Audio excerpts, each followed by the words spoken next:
सुप्रभात। मैं कमलेश चंद्र मिश्र, पीजीटी हिंदी अध्यापक, city public school, Katra, Mungrabad Shahpur, Jaunpur, आप लोगों का ऑनलाइन हिंदी क्लासेस में स्वागत करता हूं। पिछले वीडियो क्लासेस में मैं कक्षा 9 में पढ़ाई जाने वाली किताबों का नाम एवं पाठ्यक्रम की जानकारी प्रस्तुत किया था। आज हम इस ऑडियो में कक्षा 9 विषय के अंतर्गत क्षितिज भाग 1 के काव्यखंड से प्रथम पाठ कबीरदास जी के साखियों का अध्ययन करेंगे। साखी किसे कहते हैं? भगवान को साकार मानकर की गई रचना को साखी कहते हैं। ईश्वर को साक्षात मानकर जो रचना की जाती है उसे साखी कहते हैं। ये सभी साखियाँ दोहे में लिखी गई हैं। ये सभी साखियाँ दोहे छंद में लिखी गई हैं। दोहा किसे कहते हैं?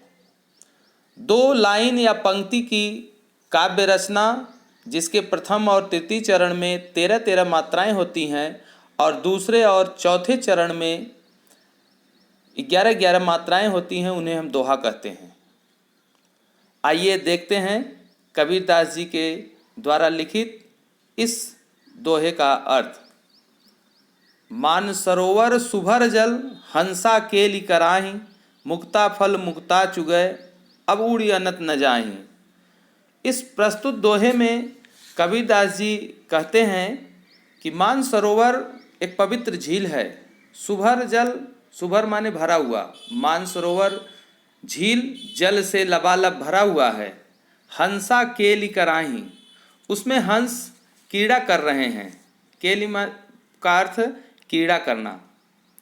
मुक्ता फल मुक्ता चुगय, अब मुक्ता मीन्स मोती और मुक्ता फल मुक्त होकर अर्थात फ्री होकर, वे मोतियों को फ्री होकर चुग रहे हैं, खा रहे हैं।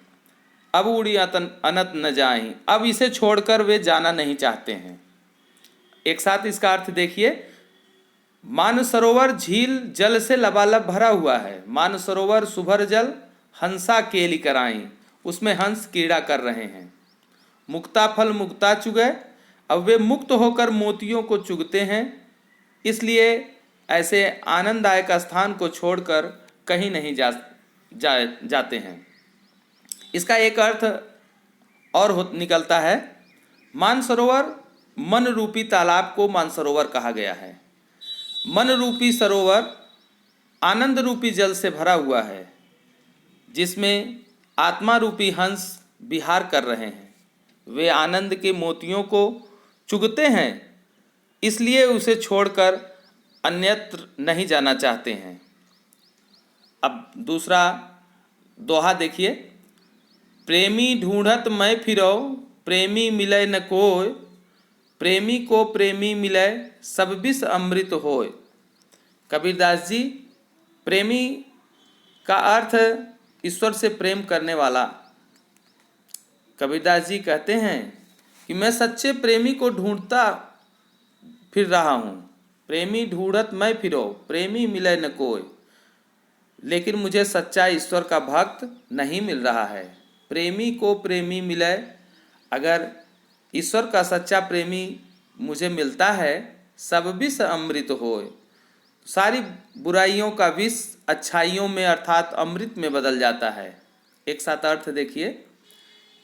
कबीरदास जी दूसरे दोहे में कहते हैं कि मैं ईश्वर के सच्चे प्रेमी को ढूंढता फिर रहा हूँ, पर ऐसा प्रेमी मुझे कहीं नहीं मिल रहा है।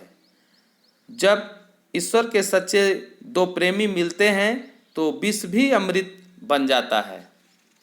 अगला तीसरा दोहा देखते हैं। हस्ती चढ़िए ज्ञान की, सहज दुलीचा डार, स्वान रूप संसार है, भूखन दे झक मार। यहाँ कबीरदास जी कहते हैं कि हस्ती चढ़िए ज्ञान की, हस्ती माने हाथी। अगर ज्ञान रूपी हाथी को चाहिए तो सहज रूपी आसन में बैठ जाइए। सहज दुलीचा डाल, दुलीचा यहाँ कालीन से अर्थ है। आडंबर से परे हो जाइए और सहज रूपी आसन में आ जाइए। स्वान रूप संसार है, स्वान मीन्स कुत्ता। भूखन दे झक मार, यह आपके कार्यों की आलोचना ही करते रहता है। एक साथ अर्थ देखिए, कबीरदास जी कहते हैं कि अगर हाथी जैसे बड़े ज्ञान को चाहिए तो आडंबर त्याग कर सहज रूपी आसन में आ जाइए। यह संसार कुत्ते के समान है, आपके कार्य की आलोचना ही करते रहता है। अगला दोहा देखिए, पखा पखी के कार ने सब जग रहा भुलाए, निरपक होय के हरि भजय सोई संत सुजान। इस दोहे में कबीरदास जी कहते हैं, पखा पखी यह देशज शब्द है। शब्द 4 प्रकार के होते हैं, तत्सम, तद्भव, देशज और विदेशी। संस्कृत के शब्द को तत्सम कहते हैं और उच्चारण में थोड़ी भिन्नता आ जाती है, उसे तद्भव कहते हैं। और गांव देहात में उपयोग किए वाले शब्दों को देशज कहते हैं। और संस्कृत के अलावा हिंदी में जो प्रयोग किए जाते हैं शब्द, जैसे उर्दू या अंग्रेजी के शब्द को विदेशी शब्द कहते हैं। पखा पखी का मतलब पक्ष विपक्ष। कबीरदास जी इस दोहे में कहते हैं, हम किसी संप्रदाय के समर्थन में या उसके विरोध में लगे रहते हैं, किसी न किसी पक्ष में लगे रहते हैं। सब जग रहा भुलाए, और भगवान को भूल जाते हैं। निरपक होय के हरि भजय, अगर निष्पक्ष होकर हम भगवान का भजन करेंगे, सोई संत सुजान, वही सच्चा संत कहा जाता है।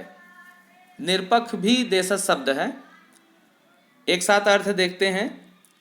कबीरदास जी चौथे दोहे में कहते हैं कि अगर हम पक्ष विपक्ष के कारण भगवान को भूल गए हैं, अगर मैं निष्पक्ष होकर भगवान का भजन करूंगा तभी मुझे भगवान मिलेंगे। अगला 5वां दोहा देखते हैं। हिंदू मुआ राम कही मुसलमान खुदाई, कहें कबीर सो जीवता जो दुह के निकट न जाई। इस दोहे में कबीरदास जी कहते हैं कि ईश्वर तो राम या खुदा से भिन्न है, उसे जानने वाला अमर हो जाता है। हिंदू मुआ राम कही मुसलमान खुदाई, हिंदू राम का नाम लेकर मरता है और मुसलमान खुदा का नाम लेकर। दोनों संप्रदाय की मान्यताओं के निकट न जाकर भगवान की आराधना करते हैं।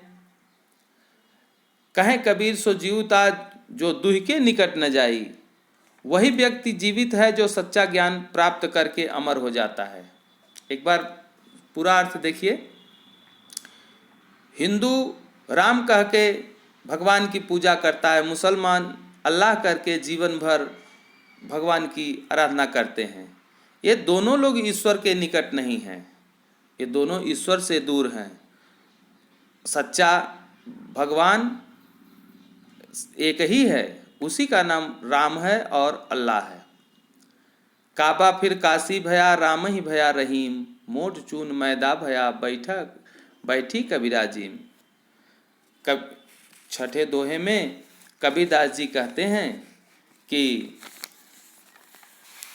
हिंदू मुसलमान की एकता पर बल देते हुए कहते हैं, काबा ही काशी है, काबा फिर काशी भया। काबा मुसलमानों का पवित्र तीर्थ है और काशी हिंदुओं का पवित्र तीर्थ है। कबीरदास जी इस दोहे में कहते हैं, काबा ही काशी है और राम ही रहीम है। जब यह एकता और समानता का विचार आ जाता है तो मोटा आटा भी मैदा बन जाता है और कबीर जैसा साधक तभी भोजन कर सकता है। अर्थात जब दोनों धर्मों में एकता की दृष्टि महत्वपूर्ण बता रहे हैं। जिम का मतलब भोजन से है। इस दोहे का एक साथ अर्थ देखते हैं। काबा फिर काशी भया राम ही भया रहीम। काबा और काशी में कोई अंतर नहीं रहता है और राम रहीम के बीच में कोई अंतर नहीं रहता है। जब भगवान का दर्शन हो जाता है, भगवान की सच्चाई जान जाते हैं। मोटा चूना भी मैदे के समान हो जाता है जब भगवान की सच्चाई का जानकारी मिलती है।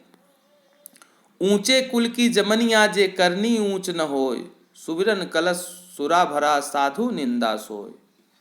इस अंतिम दोहे में कबीरदास जी कहते हैं कि ऊंचे कुल में जन्म लेने पर, ऊंचे कुल की जमनिया जे करनी ऊंच न होय, ऊंचे कुल में जन्म लेने से अगर आप अच्छा काम नहीं करते हैं तो उसी प्रकार निंदनीय हैं जिस प्रकार सुविरन कलश सुरा भरा, सुरा मीन्स शराब, और सुविरन कलश सोने के घड़े में अगर शराब भर दिया जाता है तो साधु निंदा सोए। साधु मैंने सज्जन, सज्जन लोग फिर भी उसकी निंदा करते हैं। कबीरदास जी कहते हैं कि ऊंचे खानदान में जन्म लेने से कोई बड़ा नहीं होता है, उन्हें अच्छा कर्म करना पड़ता है। वे ऊंचे खानदान में जन्म लेने से उसी प्रकार से, अच्छा कर्म नहीं करने से उसी प्रकार से निंदनीय है जिस प्रकार से सोने के घड़े में शराब भर दिया जाता है तो लोग उसकी आलोचना करते हैं। आइए कबीरदास जी का अगला पद देखते हैं। इसमें 2 पद है, शबद, शबद पद 1, शबद पद 2। शबद पद 2 आपके कोर्स में नहीं है। शबद पद 1, शबद किसे कहते हैं? गुरु के द्वारा शिष्य को दिए जाने वाले ज्ञान को शबद कहते हैं। मोको कहाँ ढूंढत बंदे मैं तो तेरे पास में। ईश्वर मनुष्य से कह रहा है, मनुष्य मुझे आप कहाँ ढूंढ रहे हो? मैं तो आपके पास में हूँ। ना मैं देवल, ना मैं मस्जिद, ना काबे कैलाश में। न तो मैं किसी देवालय में हूँ और ना तो मैं मस्जिद में हूँ और न काबा और कैलाश जैसे तीर्थ स्थानों में ही मैं हूँ। ना तो कोनो क्रियाकर्म में, ना ही योग वैराग में। न मैं किसी प्रकार के कर्मकांड धार्मिक अनुष्ठान में हूँ और ना योग साधना या संन्यास में ही मुझे पाया जा सकता है। खोजी हो तो तुरंत मिलेंगे पल भर की तलाश में। अगर सचमुच मुझे खोजना चाहते हैं तो मैं पल भर की तलाश में ही मिल सकता हूँ। कहें कबीर सुनो भाई साधो, सब सांसों की सांस में। कबीरदास जी कहते हैं कि हे संतों, मैं हर जीवधारी के सांस में बसा हूँ, प्रत्येक मनुष्य की सांस में मेरा निवास है। एक साथ अर्थ देखिए। ईश्वर मनुष्य से कह रहा है, मोको कहाँ ढूंढत बंदे मैं तो तेरे पास में। हे मनुष्य, तुम मुझे कहाँ ढूंढ रहे हो? मैं तो तुम्हारे पास में हूँ। मैं न तो किसी देवालय में रहता हूँ, न तो किसी मस्जिद में ही, न काबा कैलाश जैसे तीर्थ स्थानों में ही, किसी प्रकार के कर्मकांड या धार्मिक अनुष्ठान में भी नहीं, योग साधना या संन्यास में भी मुझे नहीं पाया जा सकता। कोई सचमुच मुझे खोजना चाहे तो मैं पल भर की तलाश में ही मिल सकता हूँ। हे संतों, मैं तो सबकी सांसों में बसा हूँ, प्रत्येक मनुष्य की सांस में मेरा निवास है। अब कुछ प्रश्न है, मैं उन प्रश्न को आपके सामने रख रहा हूँ। आप उन प्रश्नों को लिखकर व्हाट्सएप कर दीजिएगा, हम इसे चेक कर लेंगे। मानसरोवर से कवि का क्या आशय है? कवि ने सच्चे प्रेमी की क्या कसौटी बताई है? तीसरे दोहे में कवि ने किस प्रकार के ज्ञान को महत्व दिया है? इस संसार में सच्चा संत कौन कहलाता है? अंतिम 2 दोहों के माध्यम से कबीर ने किस तरह की संकीर्णताओं की ओर इशारा किए हैं? किसी भी व्यक्ति की पहचान उसके कुल से होती है या उसके कर्मों से होती है? और अंतिम काव्य सौंदर्य बताना है, हस्ती चढ़िए ज्ञान को सहज दुलीचा डार, स्वान रूप संसार है भूखंदे झकमार। 2 प्रश्न और भी आप लिख लेंगे। मनुष्य ईश्वर को कहाँ कहाँ ढूंढता फिरता है? कबीर ने ईश्वर प्राप्ति के लिए किन प्रचलित विश्वासों का खंडन किया है? कबीर ने ईश्वर को सब सांसों की श्वास में क्यों कहा?